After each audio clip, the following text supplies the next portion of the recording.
पराशर ऋषि ने अपने पुत्र व्यास जी महाराज जी से पूछा कि आप इतने बड़े बड़े ये वेद पुराण जो लिख रहे हैं, इनमें लिख क्या रहे हो, क्योंकि ये सब पढ़ने में तो जीवन बीत जाएगा, तो आप मुझे इसका एक सारांश बताओ, क्या लिख रहे हो। तो व्यास जी ने बहुत सुंदर जवाब दिया कि अष्टादश पुराणेषु व्यासस्य वचनद्वयम् परोपकाराय पुण्याय पापाय परपीडनम।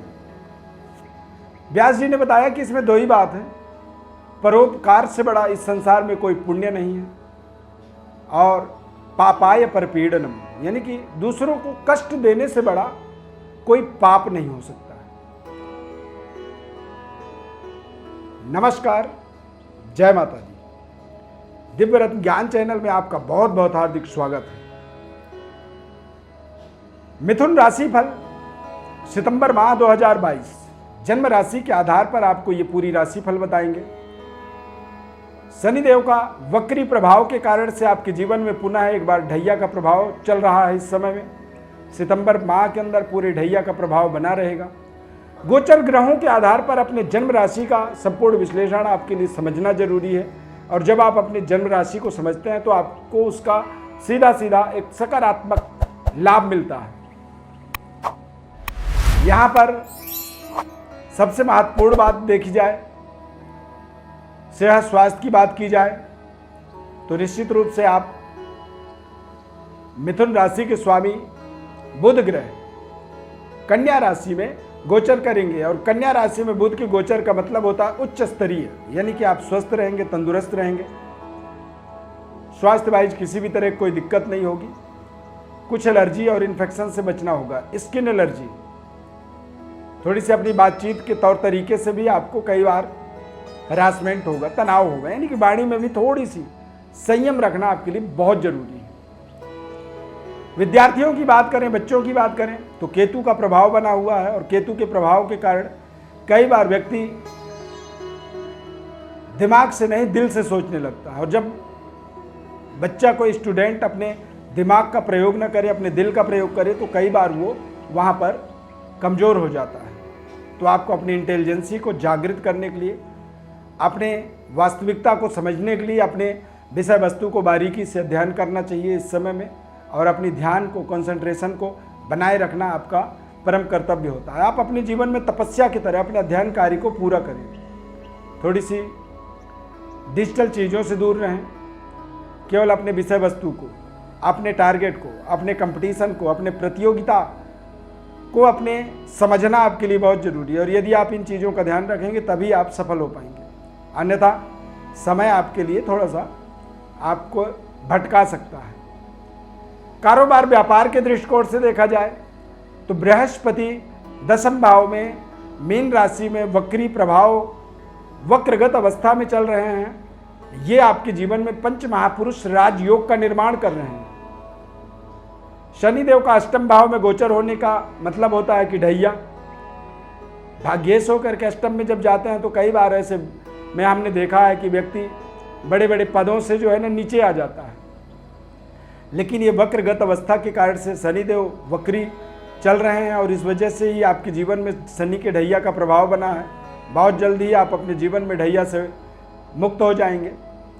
भाग्य का आपको फिर से एक बार जैकपॉट मिल जाएगा, लेकिन इस समय में थोड़ा सा आपको सावधानी पूर्वक अपने कारोबार व्यापार के अंदर पैनी नज़र रखनी होगी। पंच महापुरुष राजयोग का मतलब होता है कि आप व्यापार में अपनी लोहा मनवाएंगे, अपने अथक प्रयास, कठिन परिश्रम के माध्यम से अपने कारोबार व्यापार में आप आगे बढ़ेंगे। व्यापार चाहे छोटा सा हो या चाहे बहुत बड़ा हो, जो भी आप काम करते हैं, जब आप उस काम को बड़े शिद्दत से, दिल से, आत्मा से करते हैं और पूरा मन लगा के करते हैं, तो व्यापार में सफलता मिलती है। व्यापार कई बार व्यक्ति कुछ समय के लिए करता है, फिर कहता है नहीं चल रहा है जी, मैं अब छोड़ रहा हूँ, मैं बदल रहा हूँ, मैं गिव अप कर रहा हूँ। ऐसे आप दुनिया में तमाम ऐसे लोग देखेंगे, कुछ समय काम करते हैं और करने के बाद छोड़ देते हैं। दरअसल व्यापार का एक तरीका होता है कि आप लगातार कम से कम 2 से 3 साल तक उस काम को करते चले जाएं, तो फिर व्यापार आपको चलाता है। 2 से 3 साल तक व्यापार को आपको चलाना पड़ता है, और उसके बाद फिर व्यापार आपको चलाता है। यानी व्यापार ही आपके जीवन की प्रतिष्ठा बनती है। तो यहाँ पर आपको अपने जीवन में निरंतरता का ध्यान रखना होगा। बड़े भाग्योदय का भविष्य में आने वाले समय में आपको लाभ मिलने वाला है।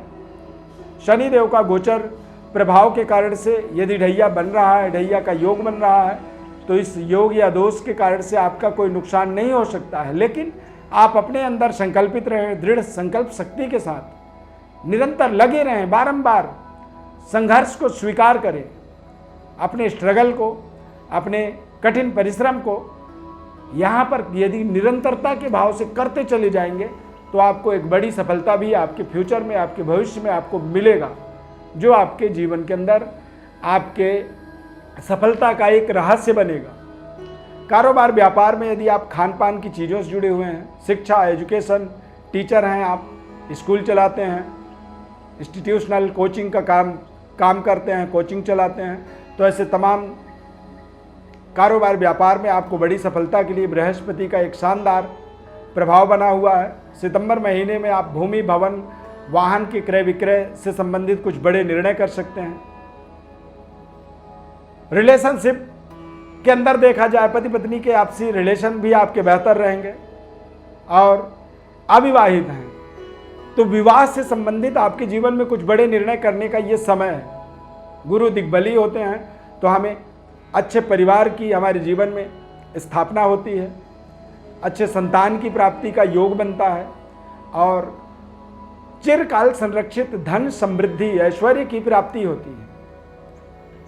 हंस नाम का जब राजयोग बनता है व्यक्ति के जीवन में, तो जिस तरह से हंस पानी के अंदर से दूध को अलग करके ग्रहण कर लेता है और पानी को छोड़ देता है, यानी कि आप तालाब में एक गिलास दूध डाल दीजिए, हंस पूरे एक गिलास दूध को पी जाएगा और पानी उसके मुंह में एक बूंद नहीं जाएगा।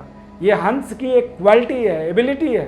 तो इस तरह की एक शार्पनेस क्वालिटी का भी आपके जीवन में सितंबर माह में आप ग्रो कर सकते हैं।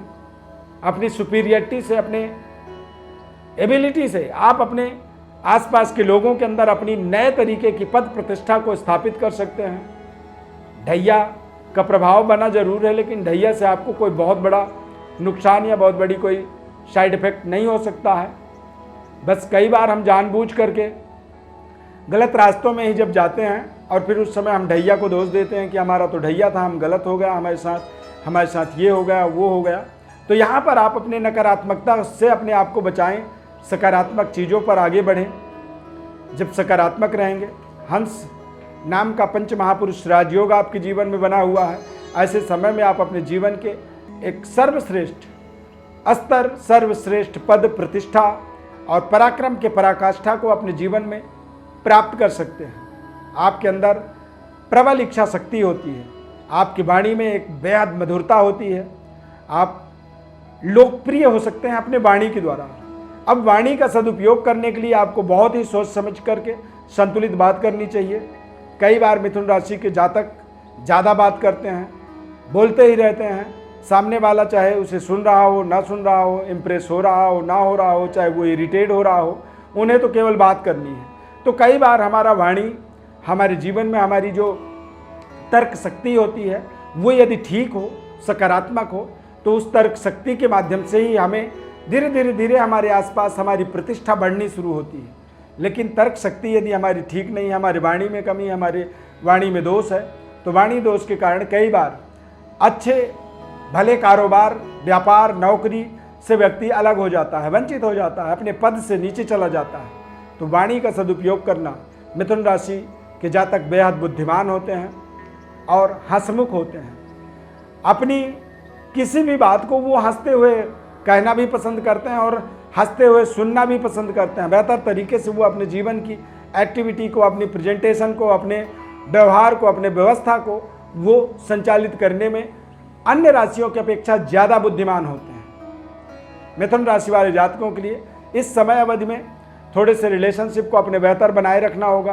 बेहतर तरीके से आप अपने जीवन के अंदर अपनी रिलेशनों का सम्मान करें। यदि आप अपने रिश्तों का सम्मान करते हैं तो उससे आपको आपके जीवन में आपकी आत्मबल में वृद्धि मिलेगी, बेहतर डिसीजन शक्ति आपको मिलेगा और सही समय में सही बात को रखना, ये आप एक अपने जीवन के अंदर कर्तव्य के रूप में इसे स्वीकार करेंगे। तो इससे आप अपने समाज में पद प्रतिष्ठा को निरंतर वृद्धि होता हुआ देखेंगे, विस्तार होता हुआ देखेंगे। राजनीतिक एक्टिविटी में जुड़े हुए हैं या फिर सामाजिक गतिविधि में कोई एनजीओ चलाते हैं तो ये समय आपके लिए बेहद शानदार है। पंच महापुरुष राजयोग का आपके जीवन में प्रभाव बना हुआ है पूरे सितंबर महीने में। तो यदि सितंबर महीने में ये प्रभाव है तो ये आपके जीवन में तमाम तरह के बड़े बड़े परिवर्तन, बदलाव का भी एक ये सर्टिफिकेट बन सकता है। ढैया के प्रभाव के लिए बताया गया है कि शनिदेव कई बार जब हमारे जीवन में ढैया या साढ़े साती के माध्यम से प्रताड़ित करते हैं या इनका एक प्रताड़ना वाला समय हमारे जीवन में होता है तो हमें ऐसे समय में वैराग्य को धारण करना चाहिए। अपने खान पान का विशेष परहेज करना चाहिए और खाना बदोशी से हमें अपने आप को बचाना बहुत ज़रूरी होता है। तो जब आप एक संयम में रहते हैं, अपने अंदर एक दृढ़ शक्ति, संकल्प शक्ति को लेकर के चलते हैं और अपने सिद्धांतों पर अडिग रहना, अपने सिद्धांतों का पालन करना, यदि इस तरह से सिद्धांतवादी होकर के जब चलेंगे तो शनि के साढ़े साती या ढैया का प्रभाव भी हमारे जीवन में वरदान की तरह बन जाता है।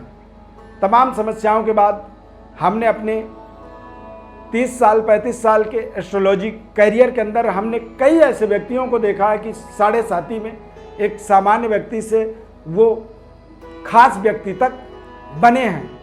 वो अपने जीवन में एक छोटे से व्यापार को बड़ी ब्रांडेड व्यापार के रूप में स्थापित किया है उन्होंने। तो इसके सकारात्मक चीज़ों को भी आपको मद्देनज़र रख करके यदि कोई समस्या है तो उस समस्या से बाहर निकल करके अपनी सफलता की ओर अपनी कर्मठता को प्रदर्शित करना होगा। आप कर सकते हैं, आपके अंदर अपार संभावनाएं होती हैं, आपकी वाणी में बेहद सकारात्मक पॉजिटिव ऊर्जा होती है। लेकिन यदि वाणी दोष होगा तो वहां पर आपको दिक्कत जरूर होगी। शनिदेव के प्रसन्नतार्थ या मिथुन राशि वालों को भगवान भोलेनाथ की उपासना करनी चाहिए। भगवान भोलेनाथ ही आपके इष्ट देव होते हैं। भगवान भोलेनाथ की जब आप उपासना करते हैं तो उससे आपके जीवन में तमाम समस्याओं का आपको समाधान मिलता है। और जब आपका मन भोलेनाथ की पूजा में, भोलेनाथ की भक्ति में लगे तो आप समझना कि भाग्य आपका आपके साथ है। ये आप अपने भाग्य की परीक्षण इस तरह से कर सकते हैं। प्रिय दर्शकों, जन्म राशि के आधार पर यह संपूर्ण राशिफल आपको हमने बताया है। अब यदि बारंबार प्रयास के बाद भी आपके वाणी में दोष है जिससे आपकी सम्मान नहीं मिल पा रहा है आपको, आप अपने कारोबार व्यापार में अच्छी वृद्धि विस्तार नहीं कर पा रहे हैं या फिर पारिवारिक जीवन में आपके असंतुष्टि है, आप संतुष्ट नहीं हैं, तो ऐसे तमाम समस्याओं के लिए हमारे व्हाट्सएप पर अपनी बड़ी डिटेल भेजें। निःशुल्क रूप से आपको संपूर्ण विश्लेषण हमारी तरफ से बताया जाएगा, महत्वपूर्ण जीवन के उपायों को बताया जाएगा। चैनल को आप जरूर सब्सक्राइब करें। फेसबुक पेज पर देख रहे हैं तो आप पेज को भी लाइक कर दें, ज़्यादा से ज़्यादा लोगों को शेयर करें। इस खास कार्यक्रम में बस इतना ही। नए कार्यक्रम में फिर मिलेंगे। धन्यवाद। जय माता दी।